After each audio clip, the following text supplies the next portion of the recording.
संशोधन अधिनियम 2023 आदिवासियों को दिए गए संवैधानिक विशेषाधिकार एवं वन अधिकार ग्राम सभाओं और आदिवासी सलाहकार परिषदों के अधिकारों को समाप्त कर उनके मालिकाना हक और जल जंगल जमीन और मकान से विस्थापित करना या सुनियोजित शादी से अथवा में 5वीं अनुसूची पेशा एक्ट और रूढ़ी पारंपरिक ग्राम सभा को लागू न करना शासक वर्ग का एक षड्यंत्र है।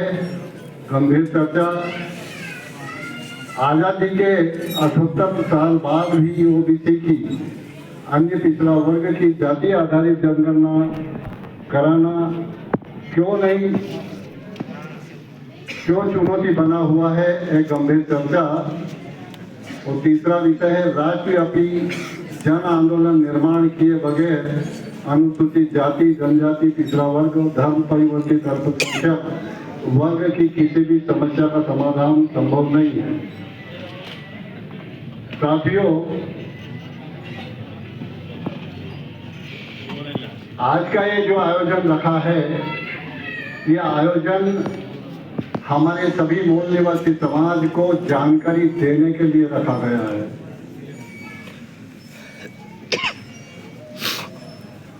यह प्रवचन वाला मामला नहीं है। आज देश में जो परिस्थितियां निर्माण हुई है, तो मैं अनुरोध करना चाहूंगा कि जो भी साथी यहाँ पर आए हुए हैं, बहुत सारे लोग अपने आपस में बातचीत करने में लगे हुए हैं और कुछ मोबाइल में लगे हुए हैं। मैं शिक्षा विभाग से जुड़ा हुआ रहा हूँ, तो मैं विद्यार्थियों को एक बताता कि एक क्लास में 40 बच्चे हैं। उस 40 बच्चे में से मात्र 5 बच्चे फर्स्ट क्लास आते हैं, जबकि पाठ्यक्रम एक होता है, टीचर एक होता है, कमरे की हाव भाव, हवा, सब कुछ एक होता है। 40 बच्चे में से मात्र 5 बच्चे पास होते हैं फर्स्ट क्लास। क्या कारण है? तो जो 5 बच्चे जो पास होते हैं फर्स्ट क्लास, वो बिल्कुल कंसंट्रेट होकर, एकाग्रचित होकर के टीचर की हर गतिविधि का ध्यान पूर्वक सुनते हैं। और बाकी कुछ लोग जो फेल हो जाते हैं, सेकंड क्लास आते हैं। जैसे कहावत है कि नल के नीचे मटका रखा है, मटका औंधा रखा हुआ है, नल का कोई दोष है क्या? उस मटके में कुछ आएगा क्या? और यह जो गंभीर चर्चाएं सिर्फ आपको जानकारी देने के लिए ये इतना बड़ा कार्यक्रम किया जा रहा है, वो लगभग 1 महीने से इसकी तैयारी की जा रही है। क्या परिस्थितियां निर्माण हो गई है, मैं उसके बारे में आप लोगों को बताना चाहूंगा कि आज देश में जो परिस्थितियां निर्माण हुई है, 80 करोड़ लोगों को राशन की दुकान पे पहुंचा चुके हैं। 80 करोड़ लोग। कौन? SC, ST, OBC के लोग। राशन की दुकान पे झोला लेकर के खड़े, उसको क्या कहते हैं? भिखारी। हमारे मध्य प्रदेश में मुख्यमंत्री कन्यादान योजना चलती है। गुलाम भारत में जो लोग अपने बच्चे पैदा करते थे, उनकी शादियां करवाने लायक थे, तथाकथित आजादी के 78 साल के बाद लोग अपने बच्चे पैदा कर रहे हैं, सरकार उनकी शादी करवा रही है। ये परिस्थितियां बता रहा हूं मैं। 80 करोड़ लोग राशन की दुकान पे झोला लेकर के भिखारी बन गए हैं। जो लोग अपने बच्चे पैदा कर रहे हैं, उनकी शादी सरकार करवा रही है।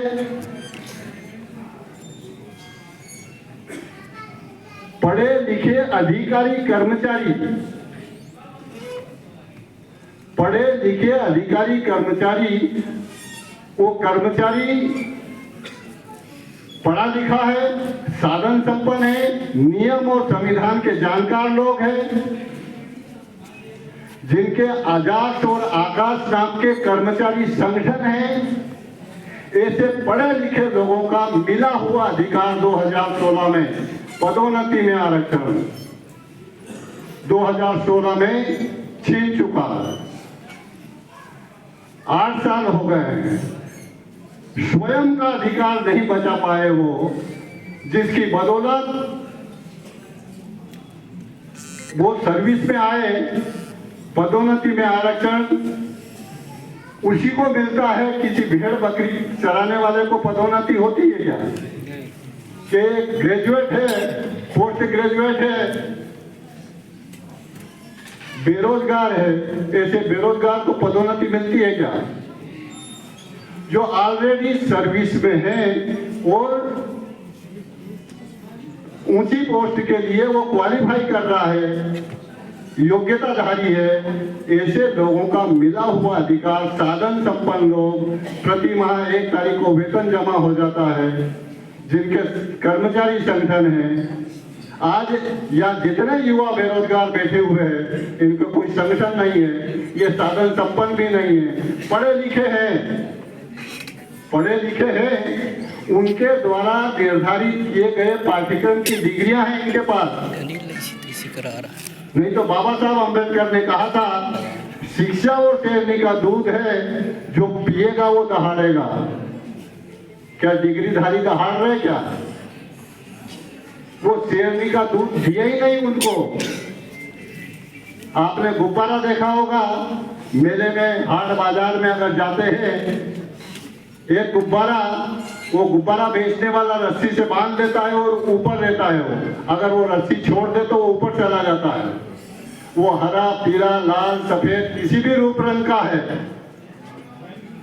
वो ऊपर कैसे है, उसके अंदर क्या भरा हुआ है। अगर एक गुब्बारे को साधारण हवा भर दो, छोड़ दो, उसको उड़ेगा नहीं। और वो रूप रंग का कैसा भी हो, लाल, पीला, हरा, सफेद, किसी भी रूप रंग का है, लेकिन उसमें हीलियम या हाइड्रोजन गैस भर दो, ऊपर जाएगा। तो बाबा साहब अम्बेडकर ने जो कहा था कि शिक्षा वो शेरनी का दूध है, जो पिएगा वो दहाड़ेगा, वो शेरनी का दूध मिलेगा तो दहाड़ेगा ना।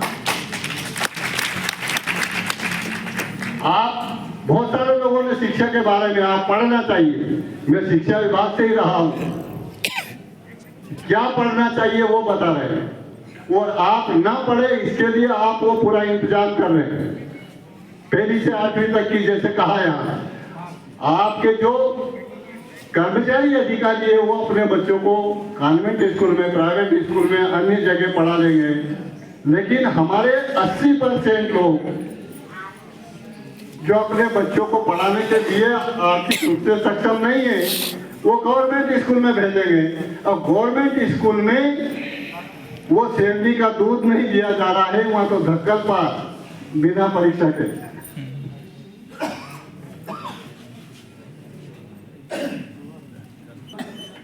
मेरे गांव में वो बच्चा पढ़ लिख गया, वो अधिकारी बन गया, वो कर्मचारी बन गया, वो डॉक्टर बन गया, दूसरा भी, लेकिन वो अपने को, बच्चे को भी पढ़ाना चाहता है, वो भी डॉक्टर, इंजीनियर, अधिकारी बनाना चाहते हैं। कब बनेगा? जब सरकारी स्कूल में उस तरह की शिक्षा मिलेगी। वो सरकारी स्कूल, सरकारी शिक्षा क्या बंटाढार किया है, और ये जो नई शिक्षा नीति 2020 बनी है, उसके बारे में किसी को जानकारी नहीं है, और हमारे पास इतना समय नहीं है कि आपको उसके बारे में डिटेल में बताएं। मतलब आपको टोटली उच्च शिक्षा से, प्राइवेटाइजेशन के माध्यम से आपकी नौकरियां छीन ली, गवर्नमेंट सेक्टर खत्म करके, शिक्षा खत्म कर दी, स्वास्थ्य सुविधाएं खत्म कर दी। आज ही मैंने अखबार में पढ़ा, झांसी उत्तर प्रदेश में आग लग गई, अस्पताल में 8 से 10 बच्चे मर गए। कोई साधन नहीं है उनके पास। तो साथियों, जब जागो तब सवेरा, किसी ने कहा है कि जब जागो तब सवेरा, ये मात्र आपको जगाने के लिए काम किया जा रहा है। हमारा जो अलग अलग हम सब मूल निवासी के बारे में कहा, तो साथियों हम लोग जो जातियों में बंटे हुए ये बनावटी पहचान से हमको विभाजित किए गए, यह हमारी बनावटी पहचान है। हम भारत के मूल निवासी है, बिछड़े हुए भाई है, अलग अलग जाति पहचान धर्म की पहचान लेकर के घूम रहे हैं। नहीं तो बुद्ध के काल में मौर्य साम्राज्य था और अशोक सम्राट का शासन था। अफगानिस्तान, पाकिस्तान, नेपाल, बांग्लादेश, श्रीलंका और वर्तमान भारत, ये पूरा का पूरा मौर्य साम्राज्य का अखंड भारत था। और बुद्ध की विचारधारा थी, सभी लोग बुद्धिस्ट थे। बौद्ध धम्म यानी रास्ता, कौन सा? समता, स्वतंत्रता, बंधुता, न्याय, जिसमें समता, स्वतंत्रता, बंधुता और न्याय, सब समान, सबको समान न्याय, ऐसा उस समय प्रशासन था, शासन था। और उस विचारधारा के माध्यम से ही यह हो पाया। उसके बाद खंड खंड भारत इतने टुकड़ों में बटा। हमारे पुरखे राजा महाराजा थे। मौर्य साम्राज्य किसका था? हमारे पुरखों का। किसका? एससी के पुरखे, एसटी के पुरखे, ओबीसी के पुरखे, और जितने भी यहाँ सिख, ईसाई, बुद्धिस्ट है, ये सब या भारत में सिख, ईसाई, बुद्धिस्ट या लिंगायत, मुस्लिम, ये कौन बने? ब्राह्मणों की ऊंच नीच की व्यवस्था से अपमानित और प्रताड़ित होकर के इन्होंने अपनी पहचान बदली है। इसका इतिहास हमको पता नहीं है। तो साथियों, आज जो विषय चर्चा के लिए रखे गए हैं, आदिवासियों के वन संरक्षण संशोधन अधिनियम और 5वीं छठी अनुसूची। ये वन संरक्षण संशोधन अधिनियम जो हमारा बाबा साहब अम्बेडकर और जयपाल सिंह मुंडा के माध्यम से आर्टिकल 244 निर्धारित किया था, और आर्टिकल 244 में 5वीं अनुसूची और 6ठी अनुसूची का विशेष प्रावधान किया गया था। बिरसा मुंडा जिनकी जयंती के अवसर पर हम कार्यक्रम रखा था, अबुआ दिसम अबुआ राज, हमारे क्षेत्र में हमारा राज होना चाहिए। और 5वीं अनुसूची में वही बाबा साहब अम्बेडकर और जयपाल सिंह मुंडा ने मिलकर के आदिवासियों को अधिकार दिए थे। जल जंगल जमीन का मालिक आदिवासी होगा, जमीन के अंदर छुपी हुई धातुओं का मालिक आदिवासी होगा, आदिवासी क्षेत्र में अपना स्वायत्त शासन होगा, और आदिवासी की जमीन कोई गैर आदिवासी खरीद नहीं सकता। ये तमाम प्रकार के अधिकार बाबा साहब अम्बेडकर ने 1950 में हमको लागू कर दिए, लेकिन अमल आज तक नहीं हुआ। अमल नहीं हुआ। दवाई है, आपको देंगे तो ठीक होंगे। आप बीमार है, वो डॉक्टर ने 5 दिन की दवाई दे दी और वो दवाई ले जा करके अलमारी में रख दी, ठीक होगे क्या? उस दवाई आपके संविधान में है। 5वीं छठी अनुसूची में आपकी सब समस्या का समाधान है। और सभी सामाजिक समूह को, जो 6743 जातियों में बंटे हुए थे, इन ब्राह्मणों के द्वारा बांटे गए लोगों को एससी, एसटी और ओबीसी 6743 टुकड़ों को 4 समूह में संगठित किया। आज आदिवासी है। आदिवासी एक बोलचाल की भाषा का शब्द है, लेकिन संवैधानिक पहचान दी गई अनुसूचित जनजाति।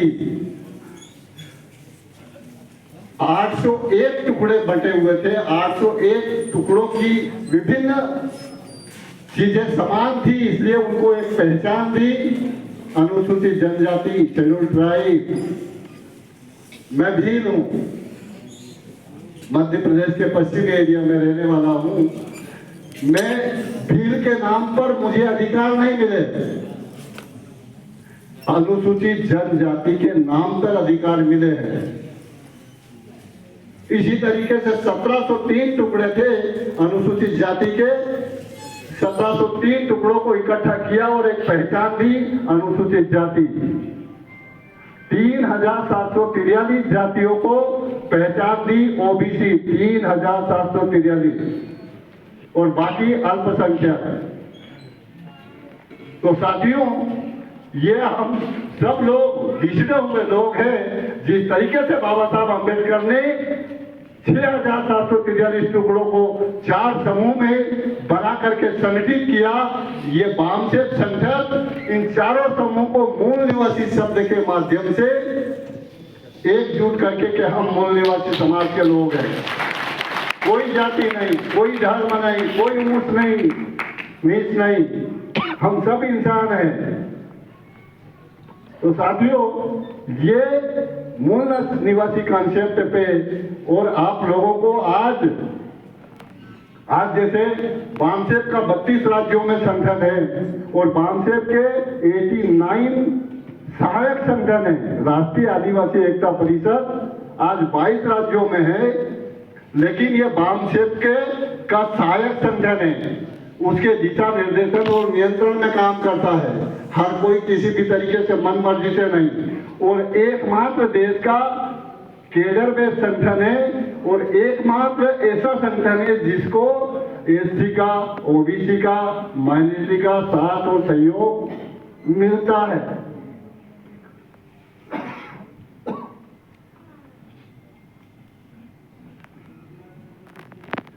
जो 5वीं अनुसूची और 6ठी अनुसूची में प्रावधान थे, जो विशेषाधिकार थे, वो वन संरक्षण संशोधन अधिनियम 2023 बना करके उनको खत्म कर दिया।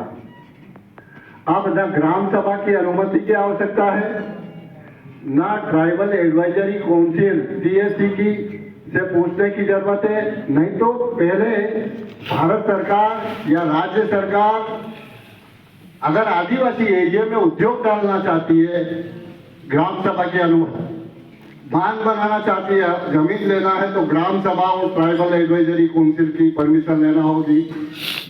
अब उनको परमिशन लेने की आवश्यकता नहीं। और पहले जो ली उन्होंने परमिशन, वो फर्जी अपने साथ में जुड़े, अपनी पार्टी के साथ में जो सत्ताधारी होते हैं उनके फर्जी साइन करवा करके कई आदिवासियों की जमीन छीन ली, आदिवासी भोले भाले लोग। तो साथियों, आज वर्तमान में हमारे जो भी संवैधानिक अधिकार और मौलिक अधिकार, इसके अलावा विशेषाधिकार सब खत्म हो रहे हैं। शिक्षा खत्म हो रही है, स्वास्थ्य सुविधाएं खत्म हो रही है, नौकरियां खत्म हो रही है। अगर नौकरियां मिलती तो हमारे बहुत सारे हाईली क्वालिफाइड युवा आज बेरोजगार नहीं घूमते। डॉक्टर बंधुआ मजदूर बना हुआ है, इंजीनियरिंग किया हुआ व्यक्ति बंधुआ, एक बनिए की दुकान पे यानी निजी कंपनी में वो बंधुआ मजदूर बना हुआ है। वहाँ कोई नियुक्ति पत्र नहीं। अगर वहाँ उसकी गुलामी करेगा, गाली खाएगा, टिक पाएगा। वो उसने अपने दिमाग चलाया तो बोल देगा कल से मत आना। वहाँ कोई कानून लागू नहीं होता, ना कोर्ट में जा सकते हो। नेशनल एंट्री के माध्यम से बिना परीक्षा के भर्ती हो रही है। IAS IPS, शासन प्रशासन, जहां पर नीतियां बनती है, हमारे भविष्य का निर्धारण होता है, वहां पर वो बिना परीक्षा के जज कैसे बन रहे हैं। आप लोग सोशल मीडिया का अभी वर्तमान में जो चंद्रचूड़ CGI अभी रिटायर्ड हुए, उनके बारे में सोशल मीडिया पे पढ़ा होगा।